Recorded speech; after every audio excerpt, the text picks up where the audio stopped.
இன்றைய புனிதர் அறிவோம். ஜனவரி 11. புனித தியோடோசியஸ்.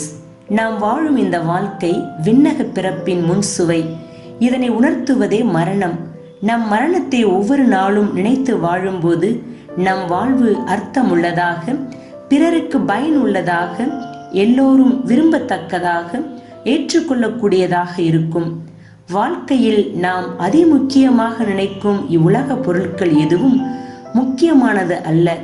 விலைமதிக்க முடியாதது என நினைக்கும் எதுவும் நம்முடன் வரப்போவதும் இல்லை. எனவே எதன் மீதும் ஆர்வம் இல்லாமல் எல்லாவற்றையும் பிறருக்கு வாரி வழங்கி புதுமைகள் பல செய்து வாழ்ந்தவர்தான் தியோடோசியஸ். இவர் துருக்கி எனப்படும் கப்பத்தோக்கியாவில் காரிசூஸ் என்னுமிடத்தில் 423ஆம் ஆண்டு பிறந்தார். சிறு வயது முதலே ஆபிரகாம் மீது தீராத நேசம் கொண்டிருந்தார். அனைத்தையும் விட்டுவிட்டு கடவுளை பின்தொடர்ந்த ஆபிரகாமின் செயல் தியோடோசியஸ் மனதில் தாக்கத்தை ஏற்படுத்தியது. ஒருமுறை தியோடோசியஸ் எருசலேமிற்கு திருப்பயணியாக சென்றார். அங்கே புனித சைமன் ஸ்டைலட் என்னும் துறவியை சந்தித்தார். பிறவி பயனடைந்த ஆனந்தம் கொண்டார்.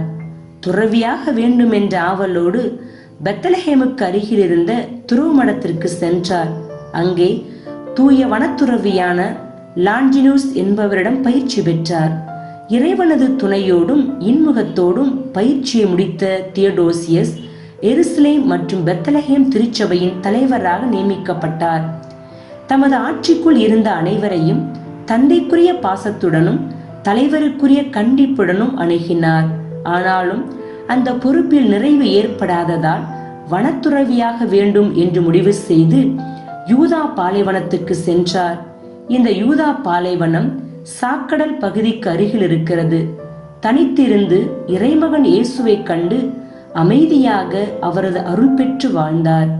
இவரை பின்பற்றி வாழ எண்ணற்றோர் இவரை நோக்கி வர ஆரம்பித்தார்கள். அவர்களது ஆன்மீக தேடலை நிறைவு செய்ய துறவு மடங்களை அமைத்தார். பல்வேறு மொழியினரும் அங்கு இருந்ததால் கட்டளை ஜெபத்தை அவரவர் தமது தாய்மொழியில் ஜெபித்து தியானிக்க தனித்தனியாக கோவில்களை அமைத்தார். அதன்படி கிரேக்கர்களுக்கும் அர்மேனியர்களுக்கும் அராபியர்களுக்கும் என்று 3 கோவில்களை கட்டினார். மனமாற்றம் வேண்டி வருபவர்களுக்காக ஜெபிக்கவும் மனமாற்றம் குணமாற்றமும் அடைய மற்றொரு கோவிலும் கட்டினார். மரணத்தை தொடர்ந்து நினைவுபடுத்திக் கொண்டே இருப்பதற்காக பிணக்குழி ஒன்றை தமது தியானத்தின் மையமாக வைத்துக் கொண்டார். தமது துருவமடத்திற்கு அவர் தேர்ந்தெடுத்த விருது வாக்கு மரணத்தை நினைவில் கொள்ளுங்கள், எப்போதும் பாவம் செய்ய மாட்டீர்கள் என்பதே. தியோடோசியஸ் 5 மருத்துவமனைகளை கட்டினார். நோயாளிகள், மனநலம் பாதிக்கப்பட்டவர்கள், வயதின் முதிர்ச்சியால் நினைவிழந்தவர்கள் அனைவருக்கும் இந்த மருத்துவமனையில் முக்கியத்துவம் கொடுத்து பராமரித்து வந்தார். சகோதர பாசத்துடன் அந்த நோயாளிகளுடன் பழகி நோயுற்றவர்களுக்கு அவர்களின் உடல் புண்ணுக்கும் மனக்காயத்திற்கும் மருந்திட்டார். நோயுற்றவர்களுடன் இயேசு எப்பொழுதும் உணவருந்துகிறார் என்பதை ஒவ்வொரு நாளும் நினைவுபடுத்திக் கொண்டார். இயேசுவிடம் கற்றுக்கொண்டதற்கு இணங்க தன்னை தேடி வரும் ஒவ்வொருவரின் பசியை போக்கினார்.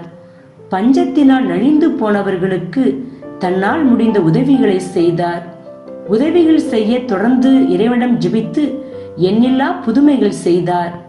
தான் விலைமதிக்க முடியாதது என்று நினைத்த எல்லாவற்றையும் மக்களுக்காக கொடுத்தார். தமது இல்லம் கடவுளின் அன்பு இல்லம் என்றும் தனது வாழ்க்கை அருகில் இருப்பவர்களை அன்பு செய்வதற்காகவே என்றும் வாழ்ந்தார். இவ்வாறு இறைவனை தனது இதயத்தில் சுமந்தவராக, அவரது எண்ணங்கள் ஒவ்வொன்றையும் தம் வாழ்வில் பிரதிபலிப்பவராக வாழ்ந்த தியோடோசியஸ் தமது 105வது வயதில் 529ஆம் ஆண்டில் இறைவனடி சேர்ந்தார். புனிதரிடமிருந்து கற்போம். நமது வாழ்க்கை நம் அருகில் இருப்பவர்களை அன்பு செய்வதற்காகவே.